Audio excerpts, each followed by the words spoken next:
Omar Bailey, thank you so much for joining me. Yeah, thanks for having me, Larry. Appreciate it. I'm excited about our chat. Yeah, so am I.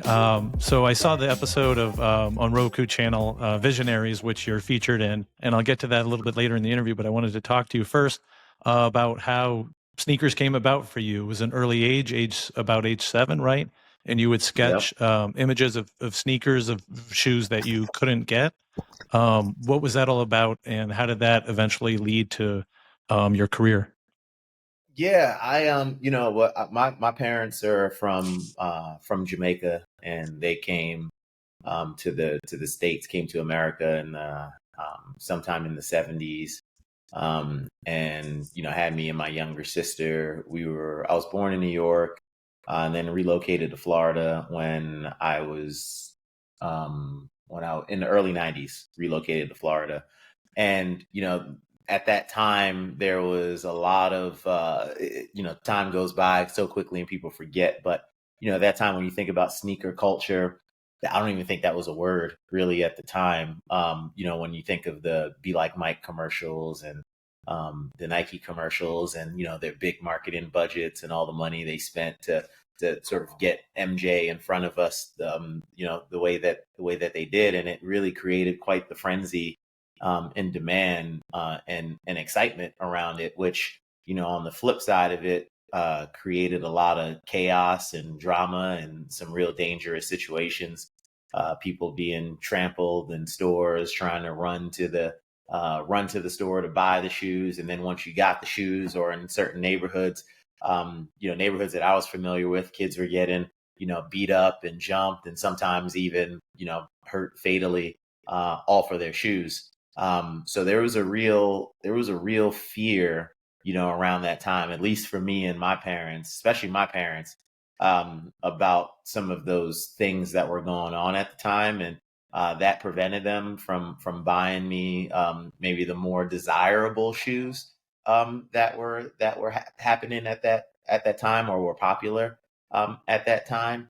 And as a result of that, I started drawing sneakers, as a result of that. It was, I guess you could say, it came out of a fear of not wanting to be the next victim in drawing that. But that's where the passion really started. And I would, reference East Bay Magazine was real popular at the time, and that was the one reference point that I could get at no cost. And see all the cool upcoming shoes and the way they named them and the way they, all the little details. And I would just replicate what I saw. And it was a really awesome time, just thinking back then, just what was going on from the marketing perspective, not just Michael Jordan, but Bo Jackson and Deion Sanders and Barry Sanders.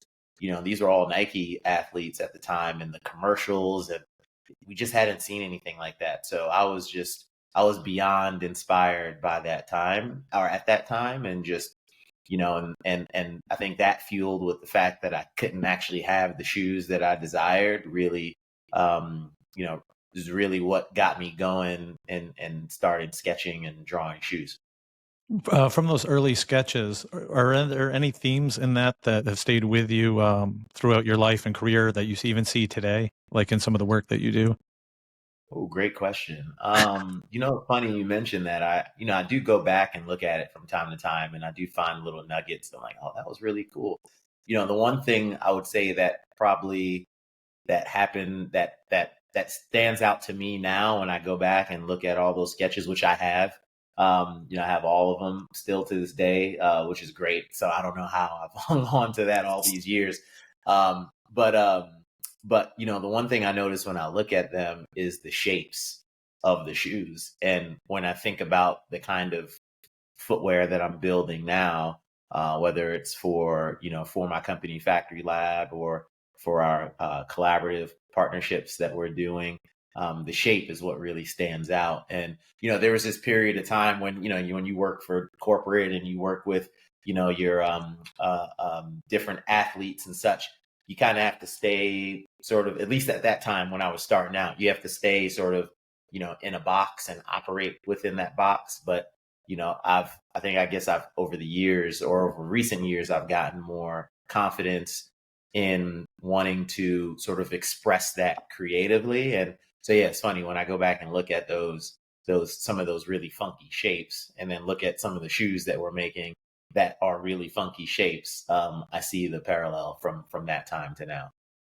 Okay, and you talked about a little bit earlier about your parents not allowing you to buy those shoes for safety concerns, Air Jordans and whatnot. So, at what age, or do you remember what your first pair was? Were you still a kid then, or was it only when you were an adult and you were like, okay, finally, I'm going to own the pair that I always wanted when I was 7, 8 years old? Yeah, so when I was a senior in high school, I got my first pair of Jordans. I believe it was the Space Jam 11s, and I had a job, um, and I was able to save up like half the money, to buy it, and then my dad, gave me the other half of the money. But what I did was I brought him with me to buy the shoe. It came out at the mall. This is in West Palm Beach, Florida, the Palm Beach Mall. And we went there before on our way to on my way to him dropping me off at school. We stopped at the mall, and there's already a huge line of people waiting. And there were, I think, 3 or 4 stores inside the mall. So you're waiting for like the mall entrance to open. Then when you got in the mall, then you had to wait for the store to actually open. So everyone's like piled up outside, sort of waiting to go in. My dad's with me, and he couldn't believe like how many people were out there waiting for this shoe. And this was the first release of that shoe. I think Space Jam came out in like, was it 96 or 98? Maybe it was 98 that it came Yeah. out. 96 or 98, one of those years. And I believe this was the first time that shoe from that movie had come out. And the doors open in the mall, and we go sprinting down the hall to or down the corridor to get the Foot Locker. And I think I was like the 5th person in line. And my dad was right next to me, and I actually brought my dad as like as basically a security, like just in case, just being mindful, it might be somebody outside waiting for you to, get you, to try and get you for your shoes. So, Yeah. I felt I felt a little safer having my dad with me. And it's funny because he didn't really understand like what all of it was about. And when he saw the line, he said, "You know what? I'm going to buy a pair too, as well." And he ended up buying a pair. And what's so funny about this story actually is, I was visiting him not too long ago in Florida, and he still has it, but never wore the shoes. They're still in the box with the receipt from that day. Everything's just still in the bag, in the original Foot Locker bag. Never touched them. Size 9. They're just sitting there. He just bought them like that day because he saw all the excitement around it, and drank the Kool-Aid, and then they just been sitting in the closet. They probably going to be worth something now, right? I mean, Oh especially yeah. never having been worn or opened. Oh yeah, I'm sure, but maybe I may. He's like, "Oh, you got to take them, just take them." I was like, I'll no rush. I'll get them one day, and maybe I'll put them on display in my office or something like that. It's a really cool, priceless story that we have. Every time I see those shoes, it just reminds me of that day that we had together, doing that. Yeah, that's super cool. Was he always, or your family always supportive of you in your career? Because he was a cobbler, right? Yeah, and that's something I didn't find out. My dad was a cobbler in Jamaica, and that wasn't something that I didn't learn about until, you know more recently, within like the last 10 years of my life. I've learned that, and it's so funny when it came up, and we were hanging out at his home, and I said something about a project that I was working on, and it triggered something in his mind that where I think he connected the dots finally between like what I did and like what he did at that time, in Jamaica as a teenager working in a repair shop, building and repairing shoes. And he pulled out a piece of paper and sketched a shoe pattern and cut it out of the paper. And as soon as he did it, I knew what exactly what he was doing, and that he wasn't lying. Like he actually did make shoes. I asked him what that was all about, or why he never mentioned it, and he just thought that there was just a huge disconnect between what he did and what I'm doing. He was just thinking I'm designing shoes on computers, and that was kind of sort of the end all be all to it. And he didn't see the correlation between like what he did in the shop and what I'm doing on a computer, which in like a computer is just one part of the process in me doing my job and building footwear. But yeah, that was a really neat moment that we had when I finally realized that with him, and still something that we laugh about to this day.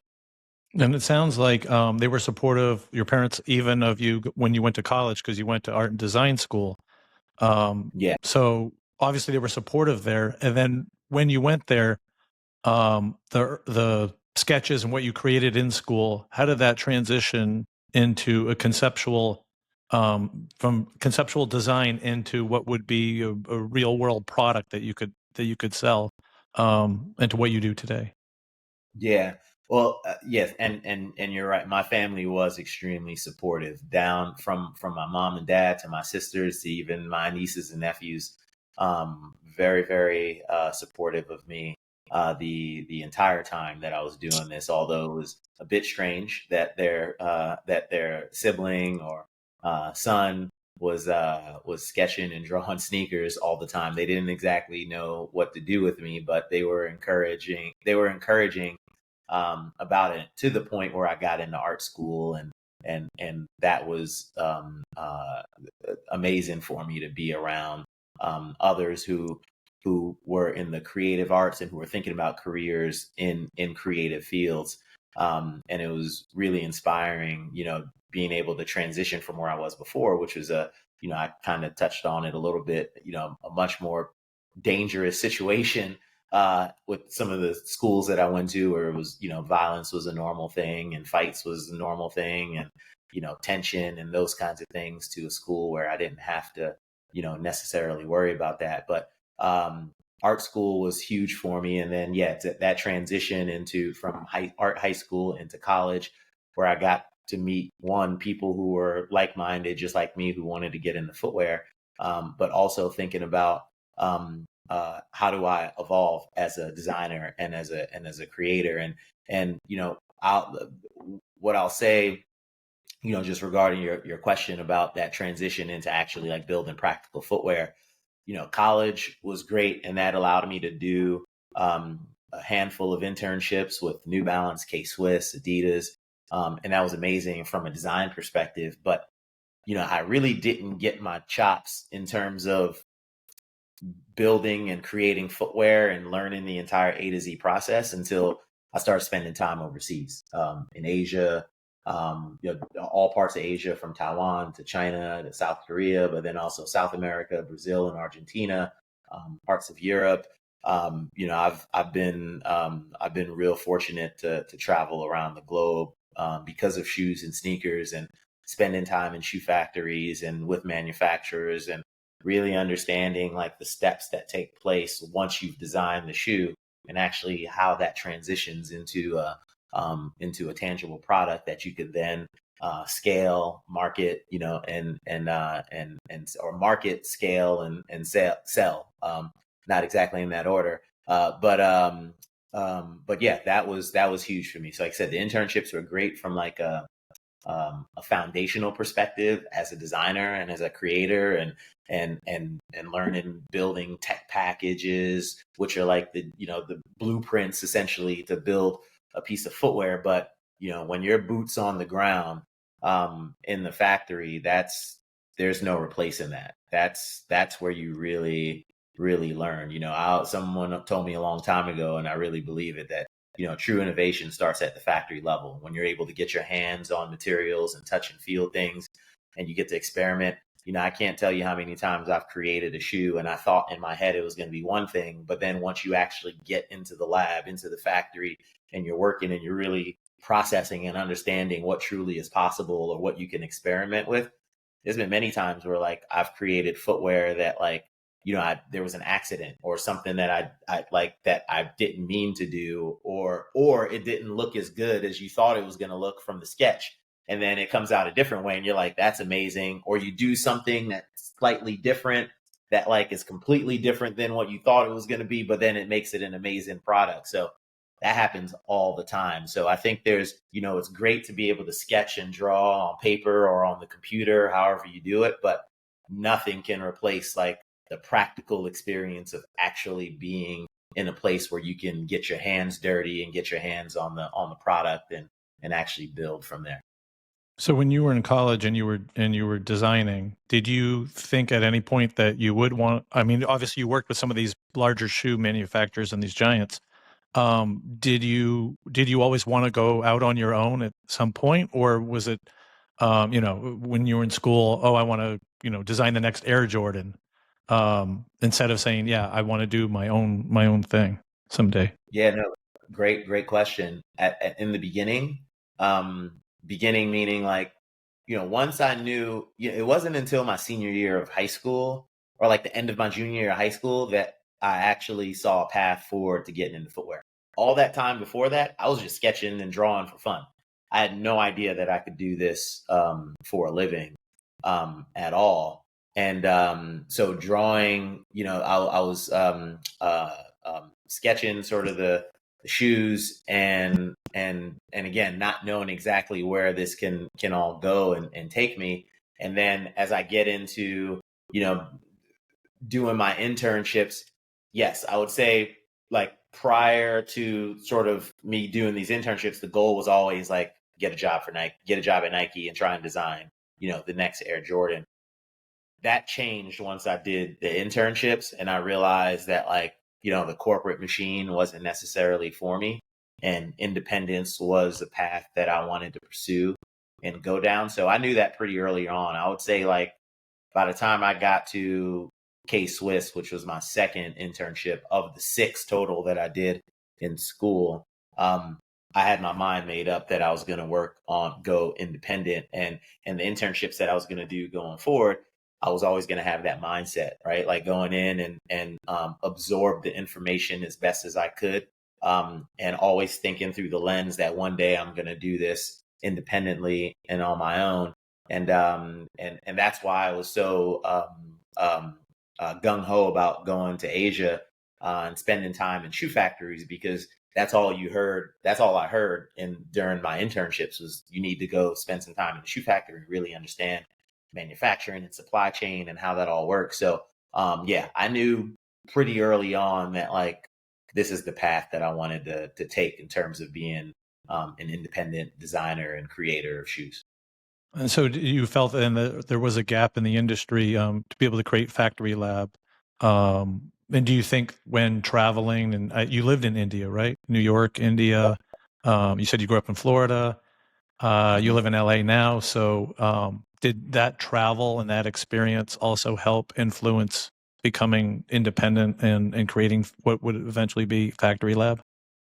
Oh yeah, definitely. I mean, a number of different experiences that I had. Whether it was working with Allen Houston, who was Hall of Famer for the New York Knicks, and um, um Gary Sheffield, who's was another incredible athlete on the baseball side, and some of the other entertainers and athletes that I had the opportunity to work with on an independent level. And it's funny, around the time I was working with Allen and Chef, this was around the time that Stephon Marbury had launched his own independent Starberry brand, the $15 sneaker, and then he had apparel and things like that to support it. And he was really ahead of his time in terms of like betting on himself and not signing like a big endorsement deal, and said, I'm going to do this on my own. And it was a new thought. It was a new idea for athletes. I remember that time very well because, Gary and Allen were very much thinking like that. They were a bit more at the tail ends of their careers. However, it was, it was, the young guys really weren't necessarily thinking about that. Like the young guys coming into the NBA and into the NFL and things like that, because there was a lot of money flying around. The Nikes and the Adidas had these huge budgets and they were signing guys left and right. And that's calmed down a little bit now, and I think what's really shifted too is just the fact that these guys make so much money playing their sport that they can take the risk in building their own brands and betting on themselves, and examples like Jalen Brown and others who are out there doing what they're doing and what we're doing on the FCTRY LAB side. It all kind of feeds into this narrative that, there is a second option out there, and you don't necessarily have to sign like this huge, endorsement deal. And I'm not here to, to poo poo on anyone who does that. Like that's there for people who feel like that's right for them. And then there are others who feel like, you know what, I want to go the route of independence, and I want to build my own brand, and I want to bet on myself. And I'm here to present that as a second option to those. So, I love what some of those other guys are doing, but I would say that's probably been the biggest shift from the past in working with the Gary Sheffields and the Jose Bautistas and the Allen Houstons, is that, guys who were thinking more independent, they were having these thoughts at the end of their careers, where, maybe they had a year or two left. And I'll say the biggest difference now is a lot of the guys who are thinking like this are much earlier in their careers. They're 1-2 years into their professional careers, 3-4 years into their professional careers, where they still have, a huge amount of potential and upside to build their brands and who they are, at a really important time in their career.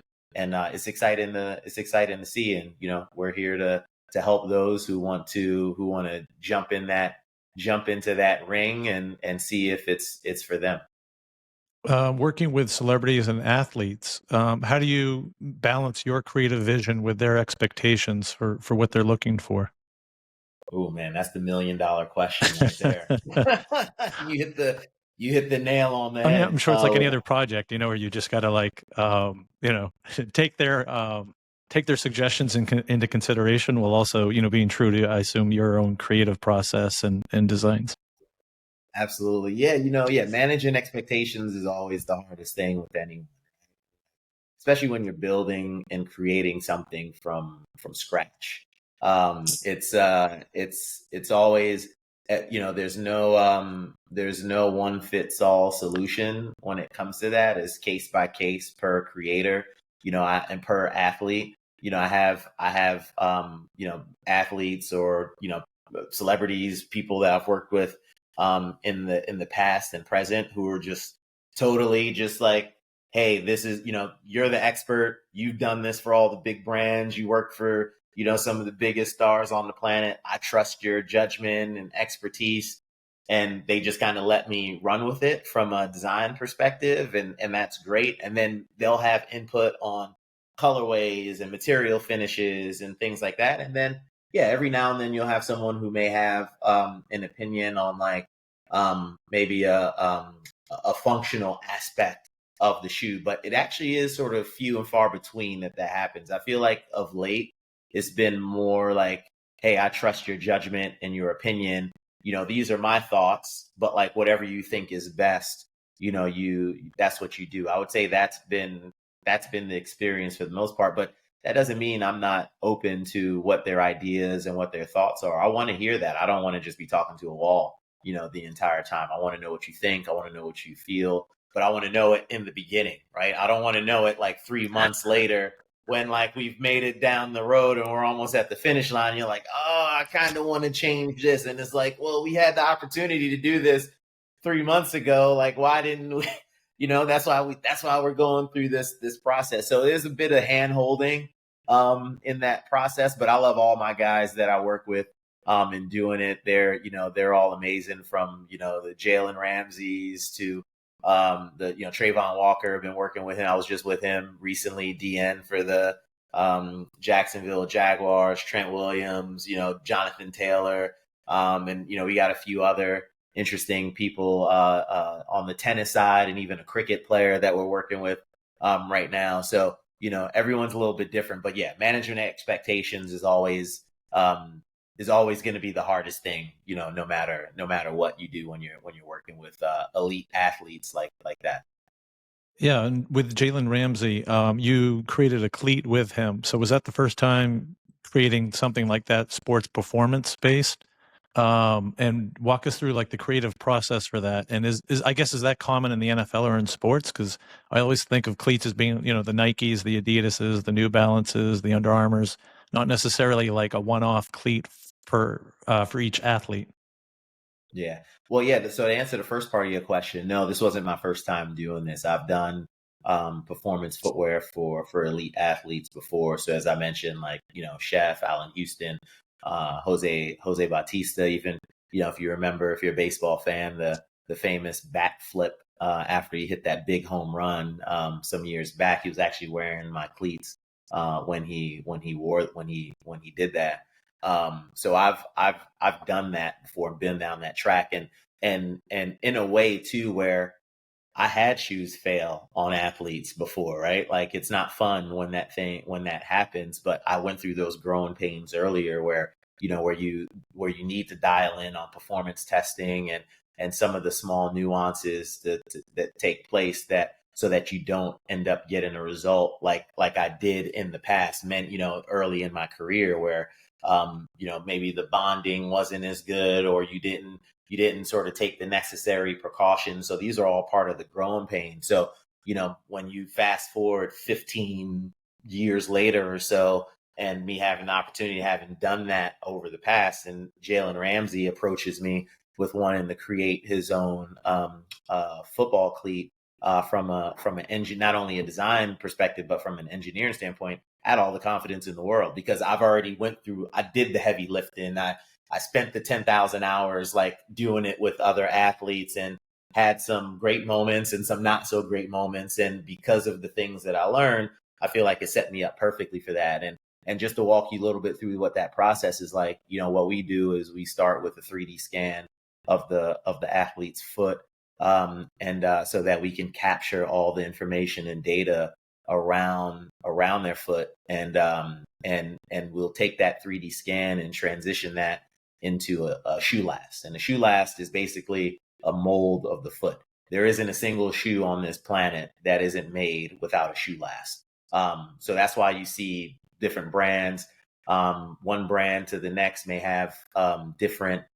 You may wear one size in one brand and then something different in another. You're like, how is this possible? But because there's no universal sizing when it comes to this. It's sort of a bit of a free for all. Everyone kind of does what they want, and there's a strategic angle to it as well, so that you stick with one brand because it's going to be consistent to your sizing versus like switching to another. But in this case, when we 3D scan their feet, we're able to capture all the data between their feet, because the left and the right foot are also completely different. I have guys that I've built cleats for and shoes for where the left foot is longer than the right, and there's a lot of imperfections, things in their feet that you need to account for, especially pro athletes, because their feet take a beating. You look at someone like Gary Sheffield's feet and hands at the end of the season, and they were beat up like pretty good. So being able to build a mold of their foot that highlights those imperfections and those details and what makes their foot unique, and then building them a shoe based on that, plus having a dialogue with Jalen to understand his game and the way he plays, to be able to design a cleat plate for him that's going to perform and meet his expectations on the field, the way he cuts, the way he breaks, the way he moves laterally. All of these details and all of these things are really important. And once you put that all together and you're able to build a performance product that we were able to performance test, and the testing, which was done by BioCore, who's a lab that works specifically for the NFL. We got some really positive testing results, and our cleat scored really high. And you put all those things together, put that cleat on Jalen's foot, and Jalen said, he was very loud about it, told the world that this is the best football cleat that I've ever played in, in his entire career, which is a huge statement for someone like him. You're talking about $100+ million athlete, future Hall of Famer, 7-time Pro Bowler, playing for the Miami Dolphins, and he's never had this type of service done to his feet before. So, this is, I feel like, what we're doing is very unique and very special, and one of one, literally each one of the athletes that we're working with. Yeah. How long does the whole process take from original concept, first meeting, to him on the field with your cleat playing in a game? And you've seen that, whether at the stadium or on TV, it's going to be a pretty cool moment.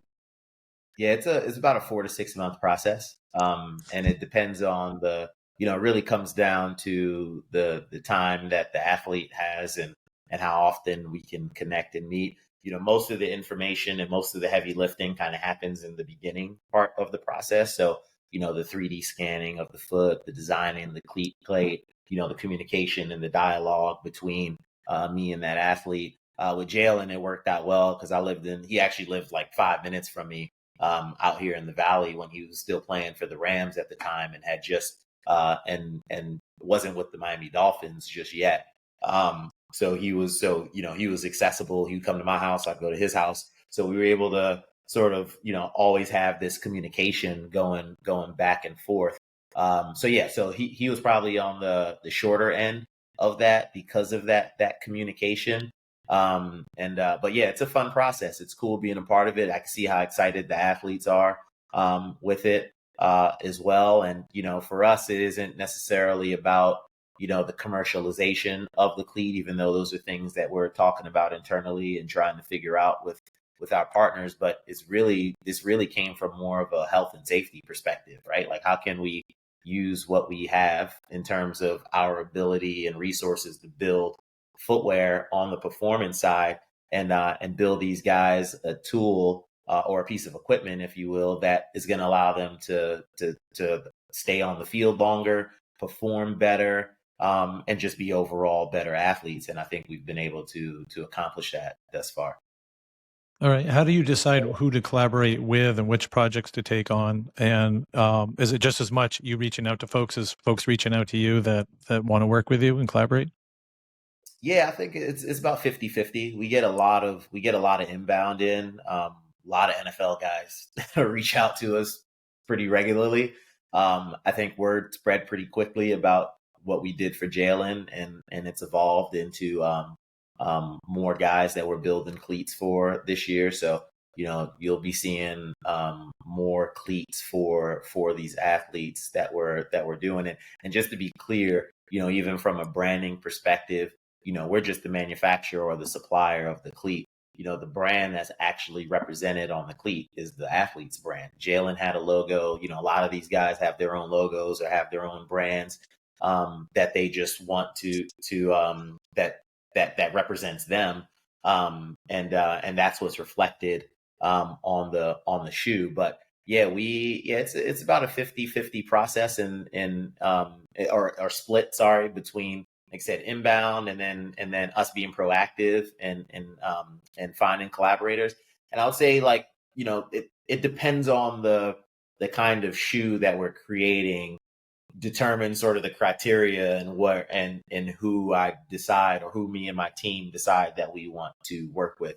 With NFL athletes or just athletes in general, we'll work with just about anybody. But from a fashion perspective, that's a little bit of a different ball game. When we talk about someone like NLE Choppa, young rapper, 21 years old, from Memphis, rap sensation, huge star. And Choppa and I have been partners since last year when we released the Duck Boot. And the thing with someone like Chop is that first of all, he's a great kid, and he comes from a really good family. His mom and his dad, they're really awesome people. I was with him last night for his first theatrical film premiere for a movie that he's in. And he embraced the product that we worked on together and really fully accepted it and took it on as his own and really adopted it as part of his personality. And that's just who he is. He's just a content creation machine, and what he does and the way his audience engages with him and how authentic, he comes off and or how authentic he is. And it made a difference. I think that's what really got people excited about the shoe.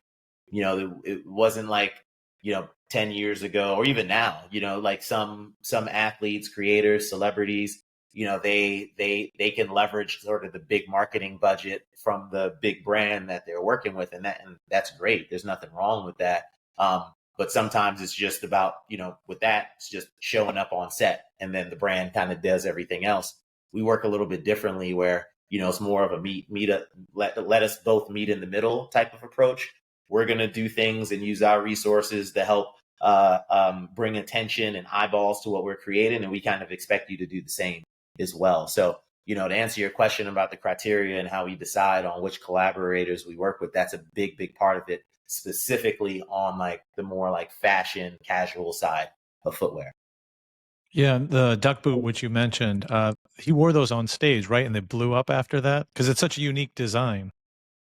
Yeah, he wore them last year, a little over a year ago at Rolling Loud for the first time on stage, and there wasn't much media or press behind it prior to him going on stage. It was just something that he just kind of showed up with wearing, and then from that moment, it started a chain of events that took place over the next month and a half leading up to the drop, which was, some of it was strategically planned, and I would say some of it was not. We were kind of coming up with a lot of these ideas on the fly, which was a lot of fun to do. But I would say the moment that it really took off was the Kai Cenat moment, where Choppa and Kai Cenat did a live stream together, and Choppa gifted him a pair live on his show.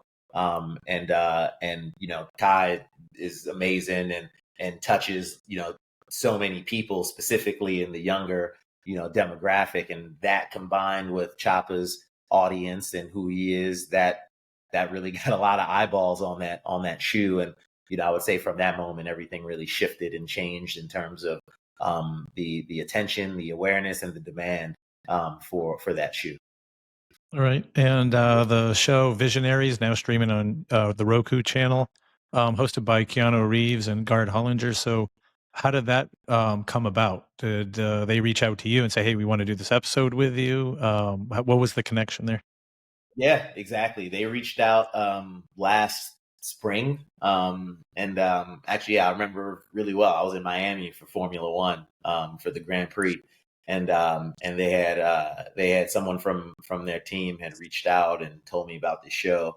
And I think I was like literally on the grounds or something like that, and had to find a quiet spot. And it sort of turned into this like impromptu sort of like quick interview thing, and we chatted for 10 minutes, and I think I got a text like maybe an hour after the end of that call, and said, hey, can we have a bigger call with you in a few days with like the entire production team?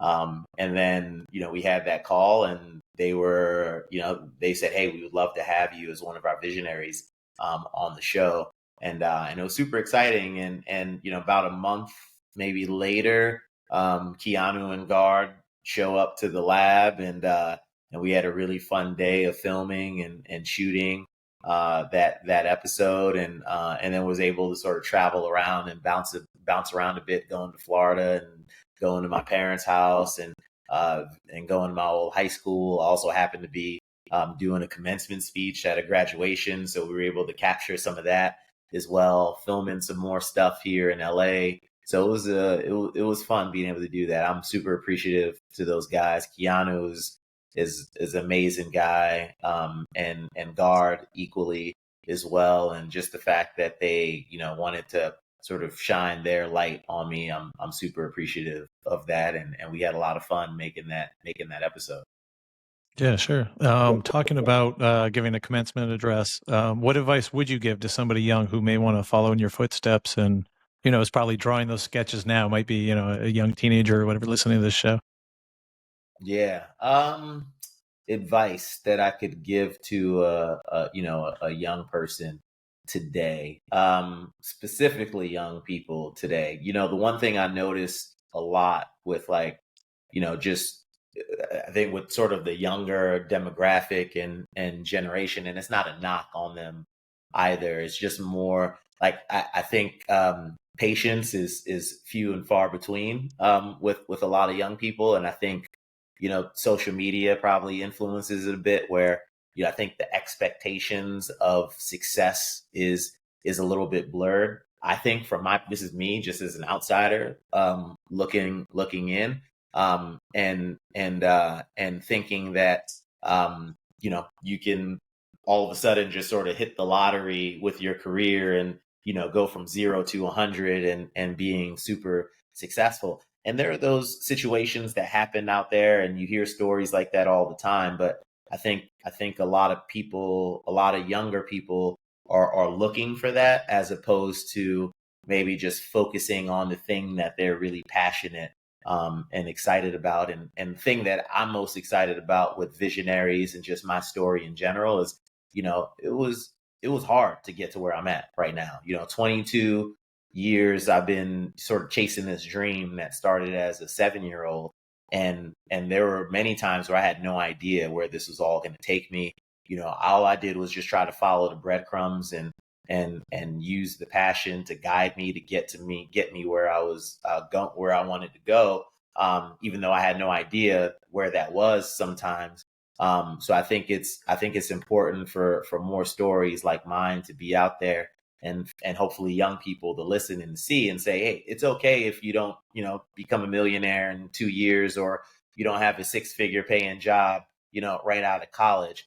Like, you got to put the hard yards in, and you got to get the 10,000 hours plus in, to do it. And you're talking about a 10, 15, 20 year, timeline to actually, get to that place where you achieve your goals. So, that would be is what my advice is, or I would say less advice and just more of a reminder that, like, it takes time. It takes time, and it's not going to happen overnight, and it's okay. But be committed and passionate and focused on the thing that you enjoy doing, and if you do that, I'm sure you're going to get to where you're trying to go. Yeah, I feel like now the downside to social media is that everyone looks for instant gratification because you see success, in a 30-second clip. And it doesn't necessarily work that way, like you just mentioned, 22 years of work, hard work and dedication. And I don't know if that can always show off, show true through social media. Yeah, But yeah. definitely not 30 seconds. Yeah, exactly. So you don't consider yourself a sneakerhead. However, you own over 500 pairs of sneakers. So is there one pair that's sentimental to you? I know you mentioned the pair that your father purchased with you when you purchased your first Air Jordan. So is it that pair, or is there another pair that stands out? There's a few pairs. Probably one pair is the first shoe that I ever designed that I had the opportunity to have made, which was a basketball shoe I designed as an intern for New Balance. They're actually sitting in my office on display in the lab in downtown LA.